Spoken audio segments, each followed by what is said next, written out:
Hello and welcome into this week's edition of the ARCA MENARDS series, a rewind show. I'm Garth Allen, this is Racing News Now, and today we're going to talk about race number 5 of the 2022 ARCA MENARDS series season, the General Tire 150 from Charlotte Motor Speedway. And boy, what a race this was. Really, this was the tale of two races, really. There was the race before the break, and then there was the race after the break. The race before the break was wild, crazy. You had no idea what was going to happen at any point. Everything that could possibly happen really probably did happen in those first 50 laps. After the lap 50 break, everything calmed down, and it became the Charlotte race that I think a lot of us expected it to be. So let's talk about those first 50 laps, because there's some things to dissect in those first 50 laps. There's a lot of things that happened in this race.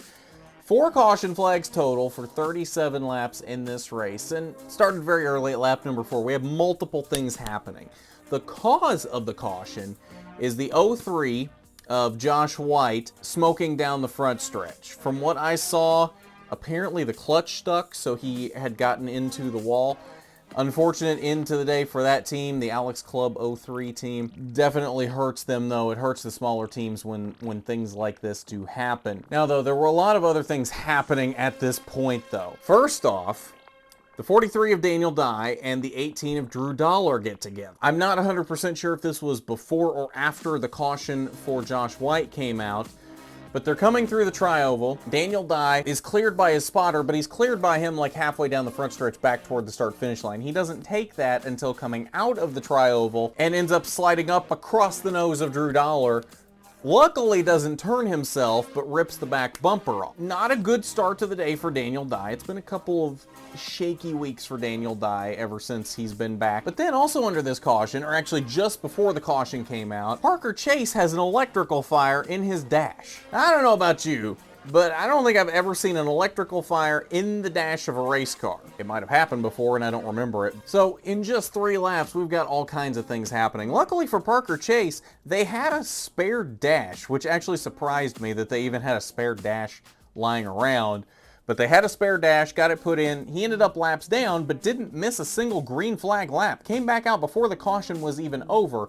So kudos to the Venturini Motorsports crew for being able to replace his entire dash under that caution, get back out there, and get the fire out first off. Get the fire out and replace the whole dash. Kudos to that whole team, because that was impressive. I was not expecting, A, for him to not miss a green flag lap, and B, for him to really be back in the race at all. Apparently, an electrical fire in the dash isn't a huge deal in terms of being able to finish the race. It obviously took him out of contention to be competitive on the day, but let him finish the race, and that is the important part for that team, because Parker Chase may not be running full-time this year, but that 15 car is, and they're running for the Owners' Championship. So that was the biggest thing there, and I think that's why they didn't just go ahead and park it at that point, because that 15 is in the running for the Owners' Championship this season. Then we started having all of the tire issues, and I don't think that's necessarily a general tire issue in itself, as we have seen tire issues,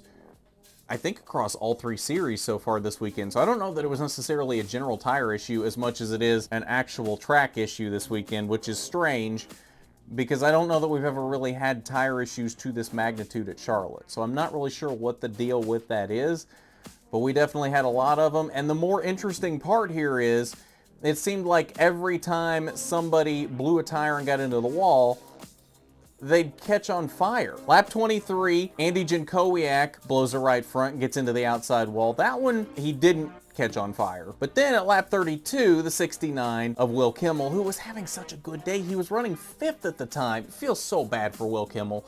He has run superb since stepping into that 69 to replace Scott Melton. He had a good run at Kansas and unfortunately couldn't finish off the good run here at Charlotte because he got into the wall after blowing a right front, and he was the first one to actually catch on fire. The second fire of the day, that car went up in flames. He got out quickly though, seemed to be okay. Then at lap 46, this turned into the competition caution slash break slash everything else, but that wasn't the reason for the caution. Andy Jankowiak again blew another tire, then he goes up in flames this time. Third fire of the day in less than 50 laps. Something strange was going on with all these fires on the day. I don't know what it was. I don't know why every time they were blowing tires and getting into the wall, they were catching on fire. I've never seen that to that extent before. Sure, every once in a while you'll get guys getting into the wall for blowing a tire or whatever other reason it might be, and they'll catch fire. I've never seen it this consistently almost every time somebody got in the wall in this race. I don't know if that's... I don't know. I don't know what the explanation for that is, and hopefully maybe somebody has an explanation for me and they can leave it down in the comments below, because I would love to know why that was. It just seemed really weird, all the fires we were having on the day. 2 from guys blowing tires and getting into the wall, and then the electrical fire from Parker Chase in the dashboard. So let's talk about your lap leaders on the day. Because after that competition caution, lap 46, Andy Jankowiak caution, we didn't have another caution on the day. Brandon Jones, not surprisingly, led the most laps on the day at 33. Not far behind was Rajah Caruth at 27 laps led. Very good day for Rajah Caruth, super fast. Unfortunately, it seemed like they dialed him out late in the race after that competition caution. It seemed like they got him too loose on that late run, and unfortunately was not able to challenge for the win. But it seemed like definitely very early on he had the car to beat, and actually I think was faster than Brandon Jones, which I don't think anybody expected anybody to be faster than Brandon Jones in this race, in that 81 car for Joe Gibbs Racing. 19 laps went to Nick Sanchez, 15 to Corey Heim, and 6 laps went to Connor Mosack, who stayed out on the competition caution. He had just gotten tires on the previous caution when Will Kimmel had his accident, so he figured, stay out, tires are close enough, maybe this improves our finishing position. And I think it might have. I think it might have gained him a spot or 2 at the end of the race, but only led the first 6 laps after that caution. All of that being said, we had a lot of drivers spending time out front in this race. We know Rajah Caruth and that crew dialed themselves out late in the race. He did not win this race. Connor Mosack did not win this race after leading 6 laps coming off that caution. So that leaves Brandon Jones, Corey Heim, and Nick Sanchez. Nick Sanchez had issues late in this race. I want to say it was about 10 laps to go. He had a right front tire go down, or maybe it was a left front. He had a tire go down and ended up having to come to pit road. Didn't get into the wall though, lucky enough for him, and was able to bring it to pit road. Didn't bring out the caution, so not necessarily lucky for him in that sense. So did not get to finish off the day where he should have finished, and he was definitely running solidly in the top 5 at that point. That brings us to Brandon Jones and Corey Heim in the talk for the win in this race. Corey Heim, I don't think would have surprised anyone, but I think even less surprising to anyone is that Brandon Jones won this race. It seems like every time Brandon Jones comes down and runs ARCA, he goes out and wins. He's like the Kyle Busch of ARCA, which is kind of funny since he's in a JGR car. But he wasn't without his competition in this race. Don't get me wrong. Rajah Caruth was super fast in this race. Corey Heim was super fast in this race, which was actually kind of surprising, because when you look at how slow he was in practice and qualifying, qualified in 8th in the combined practice qualifying session, I was curious on how he was going to do in this race, because it didn't seem like he had a lot of speed. In fact, got out-qualified by Parker Chase, which honestly I don't think a lot of people would have expected. It's Corey Heim in a Venturini car. Of course he's going to be fast. And then he wasn't in practice and qualifying. So it was good to see him actually end up having speed in the race. They obviously dialed him in with something after practice and qualifying. He was competitive in this race, although unfortunately really couldn't do anything with Brandon Jones at the end of the race. So let's look at your results. Brandon Jones is your winner. Corey Heim came home in 2nd. Rajah Caruth landed in the 3rd position. Had a bit of a scary moment late in the race that will pop up for you right now. Trying to get around the lap car, Brad Smith not going to the lane that Raj expected him to go to, so Raj had to quickly maneuver out of the way and almost lost it. Very, very impressive move by Rajah Caruth to keep that car under him, pointed in the right direction, and still come home with the 3rd place finish, because that very easily could have ended his day right there. Connor Mosack landed in the 4th position. Strong finish for him. In fact, his career best finish to this point, so congratulations to Connor for that. And Greg Van Alst, who really wasn't a factor all day, and I don't know where he was all day, never was a factor whatsoever, and then somehow sneaks his way into the top 5 to end this race. Last car on the lead lap. Rest of your top 10, Daniel Dye, even after everything he had happened to him on the day, losing the back bumper early on after the contact with Drew Dollar, which that actually ended the day for Drew Dollar. Didn't for Daniel Dye, though. And then the incident that maybe should have ended the day for Daniel Dye, under caution, Brian Dowza is speeding down the backstretch, trying to catch back up to the pack. I don't know if he didn't realize he was as close to the pack as he was, and then when he did, he slammed on the brakes, but all of a sudden, Brian Dowza starts fishtailing down the backstretch, hooks a right into the wall, pancakes the right side of the car into the wall, careens off the wall to the left into the passenger side door of Daniel Dye. Daniel Dye is just an innocent bystander at this point. He's just trundling along, trying to make the best day that he possibly can after the lap 3 incident. And then here comes Brian Dowza under caution. No idea what happened there. No idea what happened to Brian Dowza, but Daniel Dye, just an unfortunate bystander, and he still comes back to finish 6th. So kudos to Daniel Dye. Runs like that are what make a championship. When you have a day like that and can still come back for a 6th place finish and keep yourself in the championship picture, that's how you win a championship. Right there. Very, very impressive out of Daniel Dye. Now, what has also been impressive is Amber Balkan in 7th. Career best finish for her as well. Ran in the top 5 at a couple different points today. Now, granted, there were cars that should have been faster than her that have been taken out at that point, but that does not take away at all from how great of a run she had in this race and how great of a run she's had all season. That 30 car is not a great car. It's a serviceable car, but it's not a car that you should be consistently running top 5, top 10 in a lot of the time. And she is consistently in the top 10, cracking the top 5. She is outperforming where that car should be week in and week out. I have been so impressed with Amber Balkan. She deserves a better ride than that. I would be really intrigued to see what she could do in a Venturini car. I think she could at the very least be consistently top 5 in a Venturini car, if not contending for wins, which is more than we can say for someone else that's in a Venturini car that you don't even see here in the top 10. Nick Sanchez landed in the 8th position after his flat tire late in the race. Tony Cosentino, great run for him in 9th, matching his career best finish, and Sean Corr rounds out the top 10. 11th through 20th. Tony Breidinger lands in the 11th position, 4 laps down. Same story as Kansas. Never a factor, never had any issues, just slow. It's getting to the point where you've got to ask yourself, is she going to improve this season, or is this the best that we're going to see?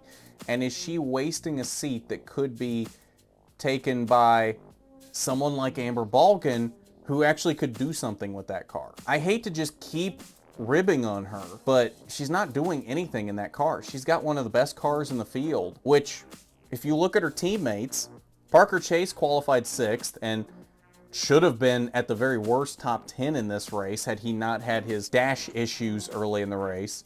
And then you've got Corey Heim up here competing for the win in 2nd. But then you've got Tony Breidinger qualifying 18th in a 26 car field in a Venturini car and finishing 11th 4 laps down. You gotta ask yourself, is she just wasting a seat at this point? She's not improving.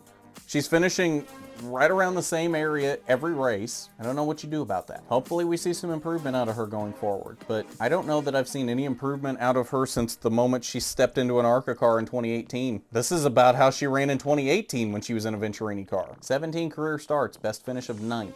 Most of those in a Venturini car. Brad Smith, good run for that team, landed in the 14th position, 7 laps down. Parker Chase, even after his issues early, landed in the 15th position. Christian Rose, career best finish in 16th. Andy Jankowiak, after his accident, landed in 18th with Will Kimmel there in 19th, and Brian Dowza finished in the 20th position. Final page, 21st through 26th. Drew Dollar, after the early incident, he landed in 24th, just ahead of Josh White, who was the reason for that caution. Came home in the 25th position, and then Tim Richmond did not start the race, ended up in the 26th position. So that's your results following the General Tire 150 from the Charlotte Motor Speedway. Not sure who we're going to have on for an interview this week. I know I promised an interview after the last one and failed to follow through on that one, so I'm not going to promise any this time, but we are going to try to work on something for you to see this week. And then we definitely will be talking the West race coming up this weekend as well, so you got that to look forward to. Let's look at your points. This is very similar to Kansas. Been a little scarce getting some of this info from this race.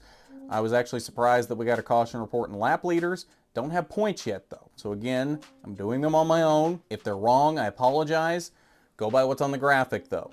Because if there are official points out by the time this goes into editing, it will be on the graphic. So if what's on the graphic is different than what is coming out of my mouth, go by what's on the graphic. So let's look at your points. Rajah Caruth is now your leader, no longer tied with teammate Nick Sanchez. Now solidly the points leader, not tied with his teammate Nick Sanchez anymore. 5 points over Nick Sanchez and 7 points over Daniel Dye. Tony Breidinger now sits in 4th, 46 points back, and Amber Balkin in 5th, 51 points off the lead. We've had the reset after 5 races.